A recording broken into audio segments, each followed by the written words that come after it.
Mesdames, savez-vous qu'on a mis la robe de Marilyn Monroe aux enchères? Combien?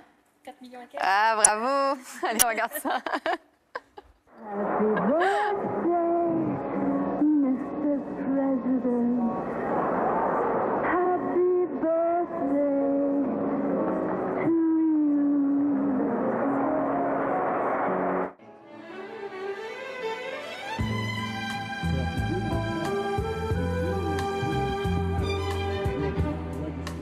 Ladies and gentlemen, this dress just sold for $4 million. We have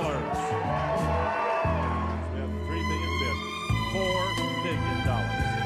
$4 million. Listen to this.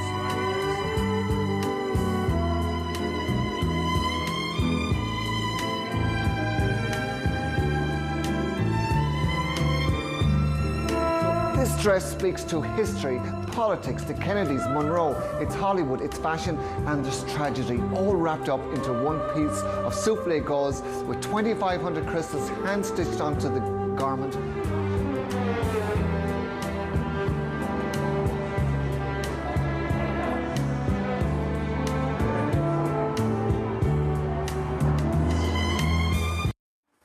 « 23h58, l'heure pour nous de vous dire bon week-end. Restez sur France Info, nos confrères de France 24 prennent la main jusqu'à 6h demain matin. Moi, je vous dis à lundi.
Bonsoir à tous, bienvenue si vous nous rejoignez sur France 24. Voici tout de suite les grands titres de l'actualité de ce vendredi. Donald Trump continue d'étoffer sa future administration. 3 nouveaux postes ont été pourvus.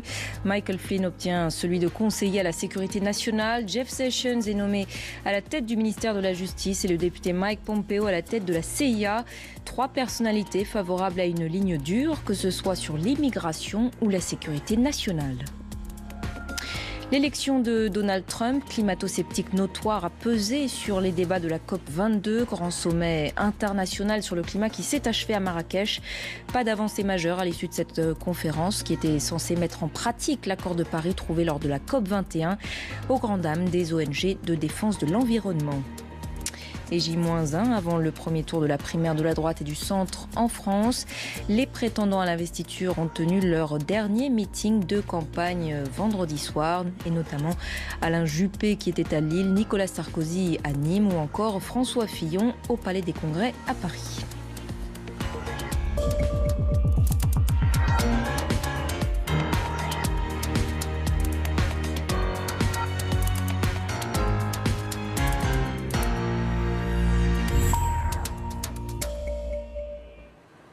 Aux États-Unis, Donald Trump commence donc à donner corps à sa future administration. 3 nouvelles personnes ont été nommées ce vendredi. Des personnalités favorables à une ligne dure, parfois controversée. Leur portrait avec Kim Vautine.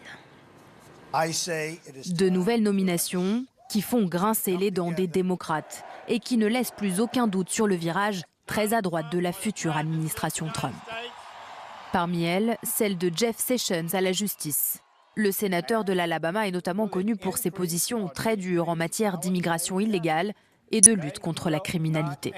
Mais aussi pour ses dérapages racistes, qui lui avaient même valu un refus à sa candidature au poste de juge fédéral dans les années 80. Autre figure, celle de Michael Flynn, promu conseiller à la sécurité nationale. Lui aussi connu pour ses déclarations racistes et islamophobes, il avait tweeté que la peur des musulmans était rationnelle. En 2014, ce général à la retraite avait été mis à pied pour brutalité, alors qu'il était à la tête du renseignement militaire du Pentagone. Michael Flynn est pressenti pour les questions liées à la lutte contre l'organisation État islamique, dont il a une vision visiblement opposée de celle de Barack Obama. Laissez-moi être clair. Être laxiste et faire preuve d'empathie envers les terroristes, ce n'est pas une stratégie pour vaincre ces meurtriers. On le connaît aussi pour ses positions conciliantes envers la Russie. Enfin, c'est Mike Pompeo qui prend la tête de la CIA. Adepte comme ses 2 futurs collègues des déclarations xénophobes, il avait fait scandale après les attentats de Boston en 2013, en déclarant que les responsables religieux n'avaient pas suffisamment condamné les attaques et s'en rendaient donc complices. Co-auteur d'un rapport qui condamne Hillary Clinton dans l'affaire Benghazi, cet ancien militaire est également connu pour sa position ferme sur l'Iran et l'accord sur le nucléaire notamment. Parmi ces 3 nominations, seule celle de Michael Flynn ne requiert pas l'accord du Sénat. Je vous le disais en titre, la victoire de Donald Trump à la présidentielle américaine a pesé lourdement sur les participants de la COP22, grande conférence sur le climat. Elle s'est achevée ce vendredi soir au Maroc. Les 190 pays réunis ont adopté un texte, la proclamation de Marrakech, mais pas d'avancée majeure dans la mise en application concrète de l'accord de Paris trouvé lors de la COP21. Précision de notre envoyée spéciale Marina Bertsch.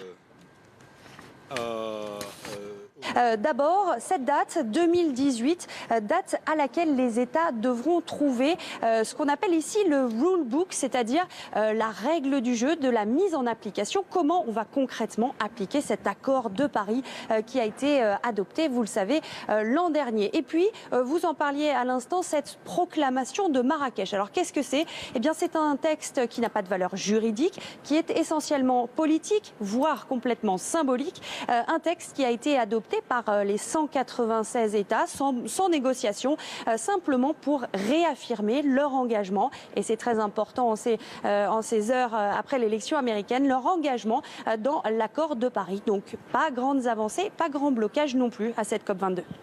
Vous l'évoquiez à l'instant, Marina, l'ombre de Donald Trump a plané sur ce sommet. Cela a-t-il terni l'ambiance et l'optimisme des participants ? Eh bien, très clairement, ici, à Marrakech,